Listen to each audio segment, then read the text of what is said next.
Hi, and welcome back for another review. I'm Tim, and this time we're talking about the Monolith M1060C, the closed back version of the open back planar magnetic 1060 that Monoprice released. I think it was kind of 4 or 5 years ago. It was kind of hyped as a cheap Odyssey SED2, and yeah, it got kind of mixed reviews. Like some people really liked it, but some people also had like issues with it and kind of not really got along with the tonality and everything. Be like it is, Monoprice released the closed back version a while later, and yeah, I was looking for a closed back planar magnetic headphone and thought, well, um, gonna go with that one. And yeah, I used it for quite some time, and think got some impressions there to share. So yeah, let's just start with build quality. Build quality in my eyes is quite good, though it does have its issues or like kind of weird things with the design of the headphone here. First of all, it is really heavy. I think Monoprice um, says it's around 480, 500, but it's like 600 gram. Other people already measured it, and I can feel the 600. Like it's a huge like chunk of a headphone you you have in your hand when you hold them. You have these really nice wooden ear cups who actually feel like wood. They are kind of a mix between smooth and rough. Like they don't feel like glass, but there's also there are also no sharp edges or anything, and just the color. It's pretty beautiful. I really like that. Then you have these huge ear pads, which are actually leather. It kind of smells and feels different than the usual cheaper fake leather. There's a lot of metal, like you have this whole, basically everything is wood or metal. You have this metal frame here with all the screws everywhere. It looks quite sturdy. Sliders are perfectly fine too. But one weird thing about the I think it already was so with the 1060 with the open version, is that you can move the ear cups in every direction. Like really, I don't want to plug out the cable now, but you can move them like yeah, I don't know. I think maybe it helps with the comfort, but it's just like a weird thing because these can like be completely moved around, and yeah, I try to keep them like that. What makes this also the more confusing is that these have no marker. Like, you don't have left or right. And if you're new to this kind of angled earpads, I didn't know before yet the bigger side of the earpad is in the back and the thinner side is on the front, which makes sense, but I didn't know that before. Then you have your left and right markings on the cables, so you can connect them correctly. But in the beginning, I was really kind of confused. So where, what to do here? And also, this makes the build feel a little bit delicate, like because there's just so much movement here. But I actually do not think it's frail or anything. Like it feels sturdy. One part that is kind of a weaker point as a whole is the headband. I mean, you can see they went with a suspension strap, which is admirable. It's good, but they went with the flimsiest thing they could find, I guess, in their, I don't know, storage facilities. They just found, oh, we have like some cheap flimsy leather, and just put it on there. No, it actually does not feel like cheap. It's just like really thin. I will talk about this later in the comfort section, but it, for me, it's not as bad as it looks. Like the one thing I'm a little bit curious about is the point where the headband. Oh wait, let me show this different.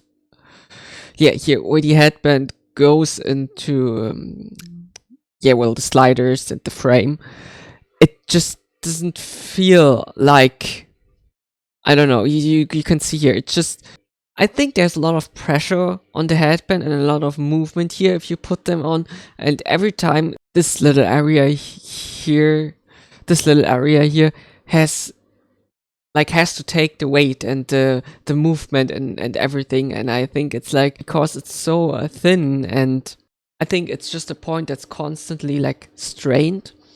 And yeah, right now I have no issues with it, and there are not even like any, I don't know, scratches or anything there. So it looks like new, and I'm used these for quite some time already. So maybe I'm wrong about this. Since this thing is metal or hard plastic, whatever, there are kind of like sharp edges here where the headband goes inside, and I just think it's it's not the best design decision, but yeah, we'll see. So on all, the build is quite good, although it feels a little weird with all the movement. Besides that, the cable does not tangle up. It's like a little bit microphonic, but nothing I noticed after I put them on and get everything in order. It's perfectly fine. It's not too long and it's not too short, which is like really a kind of difficult thing for a lot of headphone producers. Sprayed it feels really nice. And yeah, what should I say? It's a cable.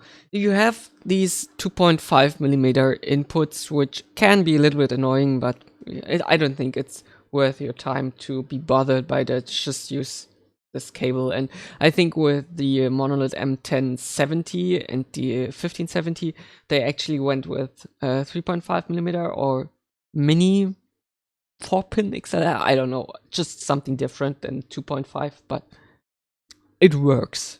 Talking about comfort, these were criticized a lot for the headband. I wonder why. um, Obviously, people found it way too thin and not well padded enough. Like, you have these small little bumps here, which, yeah, I mean, they do something. And you don't get these if you're sensitive to weight. Like, obviously, you will get neck pain, anything. Somehow I do not really have any issues here. The kind of average clamping force is enough for me to not put all the weight here. Like, it actually feels a lot better than I would have expected for like 600 gram. Sometimes, like, when it doesn't fit really well, I have to move it a little bit, but nothing serious here. And I totally expected this to be a worse in comfort. Obviously, I noticed the weight on my neck and my head because, yeah, how could I not? But it's still comfortable enough. Padding is fine. It's really thick, as you can see, and it's soft enough, but it's not your typical memory foam thingy. Like, it just feels like leather. And it's in comparison to other comfort focused pads, these are not so soft, but they are perfectly fine. It's just, yeah, leather. So I can wear these for 2 hours without problems. Maybe then I have like to take a little break. It's not because like a special section that hurts. It's just like the overall feeling of the weight and the headphone. Like, also with these huge pads, it's just like you feel that you have something here, and yeah, and just need to take a little break after 2 hours. And just a little thing that started happening to me somehow is that the slider here jumps up when I'm putting this headphone on. I don't know if if it happens now, but yes, there, it happened. No, it's this one. Yeah, see, um, it just jumped up, and then I have to put it back. I have it on like step 4 here. Um, it's not really an issue. Like, it just takes 5 seconds to readjust.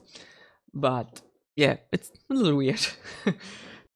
Just to acknowledge another point people have with these Monoprice headphones is that the clamping force is not strong enough, especially with the newer and more expensive like the M1070, 1570.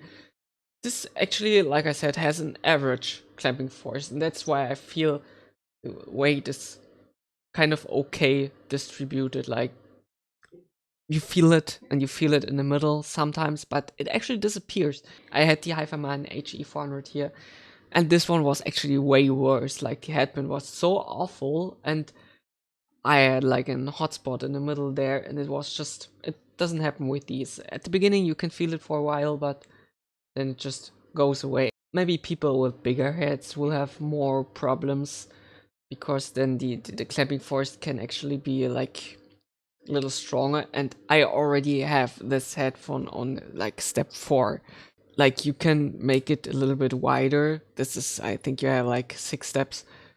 And I do think people with bigger heads may find it uncomfortable. Yeah, the mechanism with the sliders is a little bit clunky, but I have this with like a lot of other headphones too.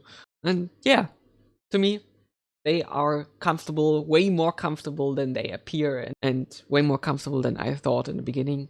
Sound-wise, I'm judging it solely on the stock sound, and I'm not using a Q or something. I guess sound of the 1060C is not for everyone. Um, and I will start with the upper mid-range and the treble, because immediately after listening to a few songs, you will notice something. Namely, that there is definitely a big peak at around 1K, 2K, and it almost sounds like it follows the Harman target and overshoots it like quite, like quite a bit. That makes certain instruments and voices pretty shouty and yeah, shrill, so to say. Like they sound somewhat too clean. It's kind of unnatural and more forward than they should be. Somehow I kind of like it. It gives a pretty energetic impression of everything that's going on. I guess if you're sensitive there, then it can be fatiguing and kind of bother you. But actually, I do not think it's too bad. It's not on the level where I would think, oh wow, this is disadvantage in the sound. But it's like just kind of a feature, and I kind of like it. I just really I got also used to that pretty fast and enjoyed it. The upper treble is also somewhat elevated, but not nearly as much as the upper mid range, and in contrast sounds more balanced. Like cymbal crashes are really clear, and there's no sibilance or piercing sounds. So high frequencies are clean and really present, but are not over the top, and they're not recessed, at least not what I am hearing. But it's certainly not a laid back headphone, like really not. There apparently was an issue with like a ringing sound at 5000 hertz at 5K with the open version, with the 1060. And I never had this version, and I do not have any ringing issues with this thing here. At least I cannot hear anything besides the shouty upper mid-range peak. The rest of the mid-range, like the lower mid-range and the center mid-range, is more recessed. Like it does not disappear, but it takes a step back behind the bass and the upper mid-range and the treble, which do make instrument and voices sound like a little hollow sometimes. Like you have bass and there is like a certain body there, and then you have this focus on the really energetic upper mid-range, and just something in between is just a little weaker. But that sounds worse than it really is. You have still a present mid-range, and to me it actually does not sound plasticky or too unnatural. But I can imagine people being bothered by that. Like it's not a Sennheiser type mid-range. I wouldn't call it V-shaped either, but it goes a little bit into that direction. And of course, this slightly contributes to the shrillness I mentioned. There's actually a mod where people take the caps off, which you can do by unscrewing these 4 things here, I think, and basically mod this into an open back headphone, where it apparently like really shines and brings the lower and the center mid range more forward and reducing the 2K peak. So yeah, that is an option. I don't think I will do that, maybe later, but yeah, I'm kind of satisfied here. The bass is kind of the star of the M1060C, at least for me. It's present and it goes like really deep. It's kind of exactly what you would expect from a closed back planar magnetic headphone. It hits really hard, transients are really fast, and it contributes to the overall, like the cleanliness of the sound. It just sounds really clear, like because of the peak. Again, maybe too much for some people, but it just sounds clear. The whole bass range is evenly strong, but not annoyingly elevated or something. I think it rolls off in the higher bass, so I don't hear any, or at least not much, bleeding into the mid range, and that sounds like the bass is done really good here. Being a close back and planar magnetic, you get both advantages when it comes to bass. Like it's just stronger, and the texture of bass notes is really awesome. Like you can hear how the bass hits differ from each other. Like for example, when you have like a bass guitar and drums, and you can really separate them from each other, and it's awesome. It's extremely punchy, and but obviously rather big than tight sounding. Like it's not like an open back tight sounding bass. It gives more body to instruments and voices. And although bass is so present, I do not find the M1060 like muddy, like absolutely not. Like again, the bass is not bleeding into the mid range that much. You actually get a lot of punch without the lower mid range taking over everything else. But I would still not classify the M1060C as a typical bass heavy headphone, because it's absolutely not that woolly. so many so many buzzwords here, but it doesn't have this boomy bass you get with like headphones that are usually classified as bass heavy.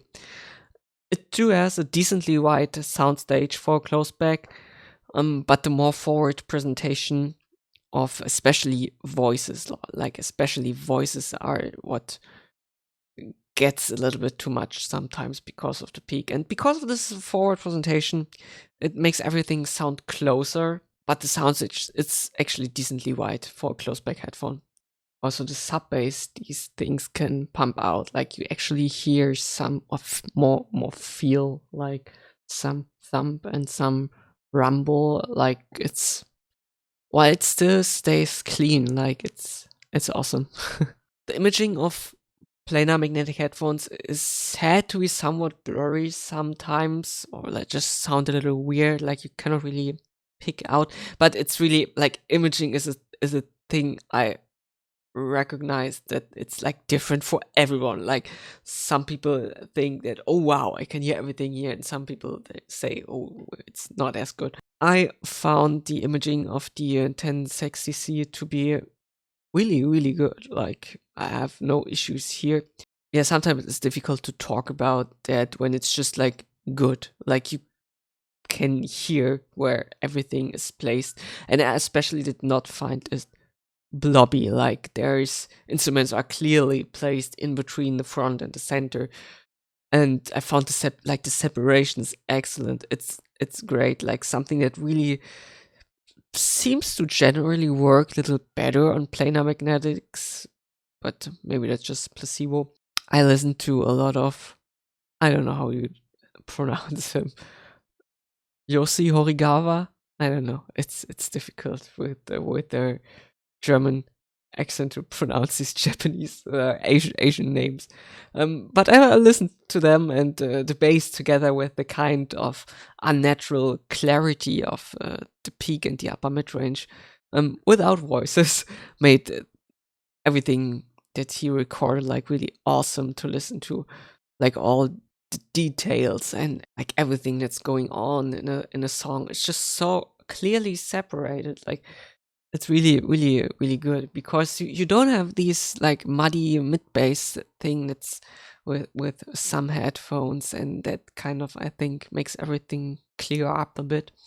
Also, I was listening to Transients from Shilmai Gognar, which is a kind of a more progressive symphonic black metal, and the additional attack from the upper mid range together with the bass punch, the great separation sounded awesome. Like there's a lot of instruments going on at the same time, and especially with the drums and the bass guitars, which can like merge into one and on certain headphones.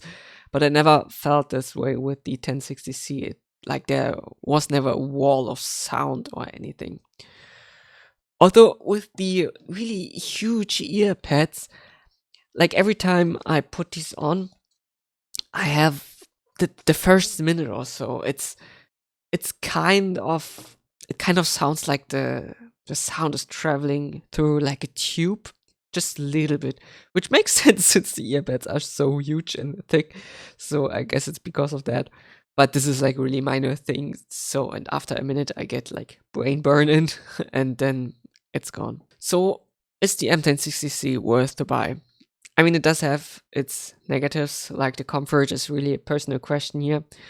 Although they could have gone with a better headband, like they could have done better with the headband. I mean, but I imagine the 2K peak and the weaker lower center mid range can be bothersome to a lot of buyers. It's not a laid back headphone, and the sound like varies between somewhat more balanced and pretty energetic depending on the track and if voices are there and that kind of stuff. That being said, I really like the bass here and the overall tonality actually, and it's really clear and punchy, without any muddiness. I said this for like the third or fourth time. Treble is present and not piercing, and I think the M1060C goes for around 300 here, but I got it for around 180 when it was on sale. I think around November. Well, would I have paid the full price and be satisfied?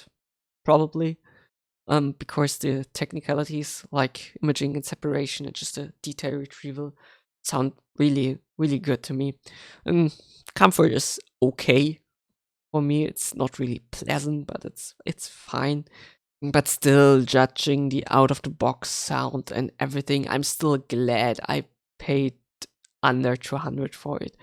But yeah, again, it's a personal question on what you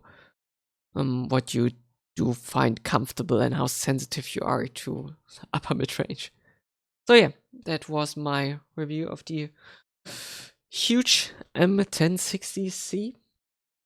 If you liked it, tell me in the comments, and then we'll see each other next time. Goodbye.